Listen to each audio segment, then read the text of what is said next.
In orchards, groves, and tangled tropical canopies, fruit emerges as a quiet offering. It is the plant's promise of continuation, shaped by sun, wind, and soil. Each carries within it a memory of place.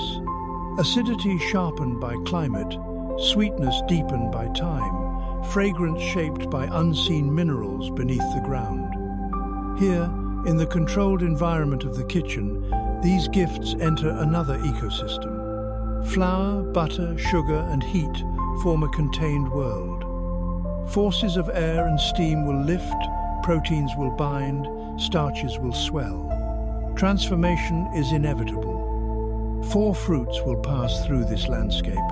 Each will carry its origin forward. Each will change. The first fruit is lemon. It begins with fragrance. Flour, baking powder, and salt are sifted together, loosened and aerated. Their fine particles separated in anticipation of moisture. In a measuring cup, buttermilk gathers with vanilla and lemon extract a pale acidic current waiting to meet structure. Sugar and lemon zest are pressed together by hand. The movement is deliberate. Butter joins this fragrant mixture and yields to the steady rotation of the mixer. For several minutes, fat and sugar are beaten into lightness.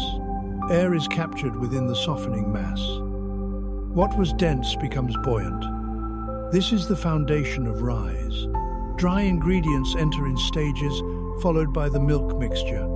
Each addition is measured, absorbed, integrated. The batter forms gradually, strengthened, without being overwhelmed. Its texture is smooth, pale, and supple. In a separate bowl, egg whites are beaten at high speed. Clear liquid tightens into foam. Proteins stretch and trap air, rising into stiff peaks that hold their shape. This separate act of aeration prepares the batter for lift. A portion of the whipped whites is stirred in first, loosening the base. The rest is folded gently, 1/2 at a time. The spatula cuts down through the center, sweeps along the bottom, and turns the mixture over itself. The bowl rotates, streaks disappear. The batter grows lighter, almost silken. Portioned carefully into waiting wells, it rests briefly before entering the oven. Inside the heat, transformation accelerates. But the lemon story does not end with the cake. Before the centers are filled, another element begins to take shape, one that carries both brightness and depth. Butter is creamed until pale and airy, its structure loosened by motion. Confectioner's sugar is added slowly, dissolving into the fat, thickening and stabilizing the mixture. Salt sharpens the sweetness, vanilla softens its edges. Then, lemon zest is introduced once more, renewing the citrus aroma. Blueberry puree follows dark, concentrated, carrying the memory of cooler climates and shaded brambles. The color shifts subtly, tinted with violet. Only now are the cooled cupcakes hollowed gently at their centers.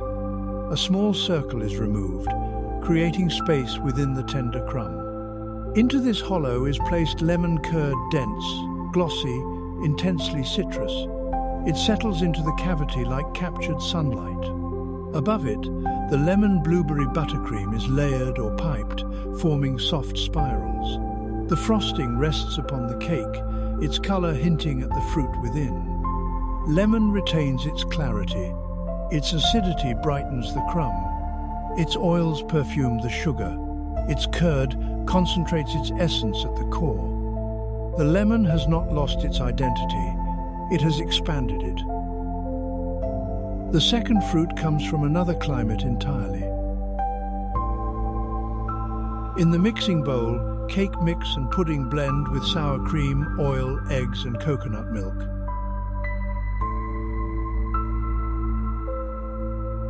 The batter forms quickly, smooth and rich. Shredded coconut is folded through, small fragments suspended like fibers in sand. Each strand promises texture.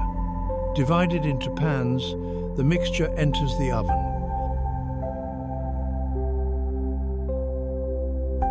Meanwhile, coconut milk reduces over steady heat. Water evaporates slowly, concentrating flavor.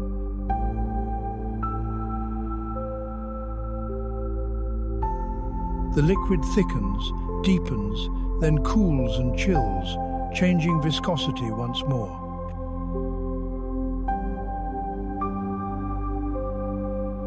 When beaten with butter, it becomes something airy and pale.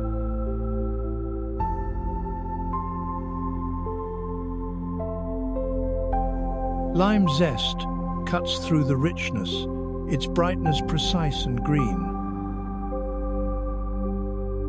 Powdered sugar falls like fine mist, dissolving into structure.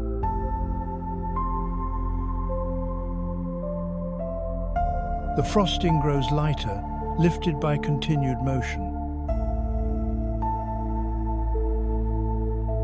Piped onto the cooled cupcakes, it settles in soft spirals. Shredded coconut and flecks of lime rest on the surface, recalling distant shorelines. The coconut does not dominate, it envelops. Its strength lies in depth rather than edge. The third fruit carries a different rhythm.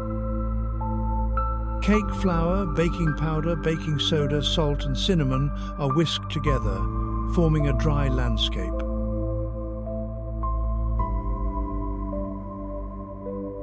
Butter and 2 sugars are beaten for long minutes until the mixture turns pale and voluminous. The extended motion is essential. Air must be incorporated fully. Structure begins here. Sour, cream, vanilla and eggs follow, binding and enriching.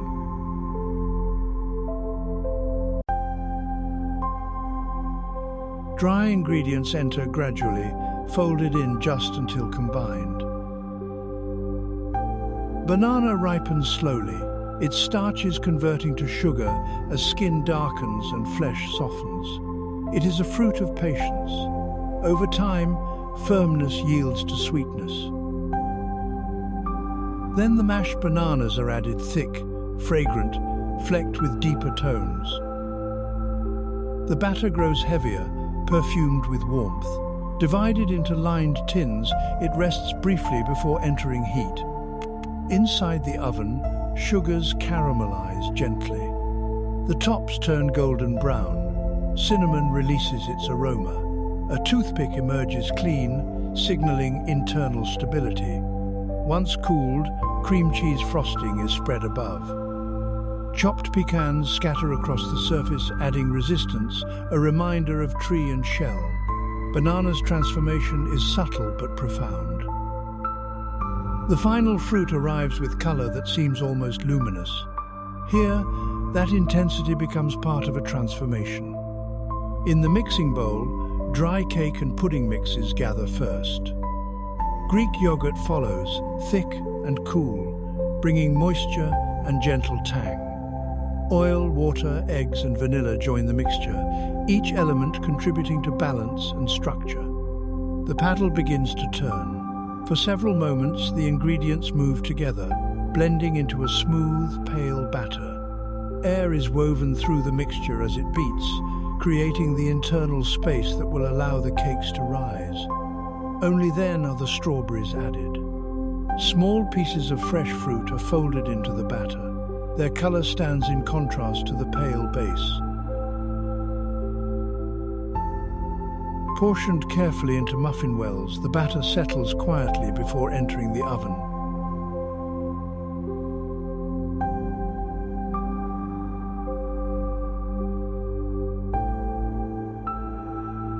Butter enters the mixing bowl alone and is beaten until soft and airy.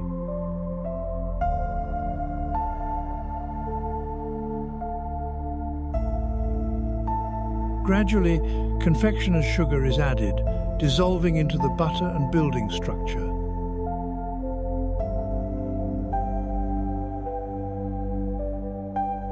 Vanilla smooths the sweetness.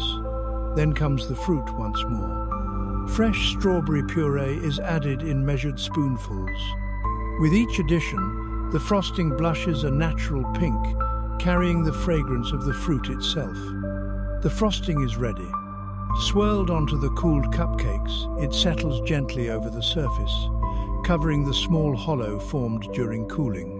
Sometimes a fresh strawberry rests on top, a final reminder of the fruit's origin. What began as delicate berries has moved through many forms, folded into batter, softened by heat, and finally transformed into a light pink crown of buttercream. The strawberry remains unmistakable, changed by heat and motion, yet still carrying the quiet memory of the field where it first ripened.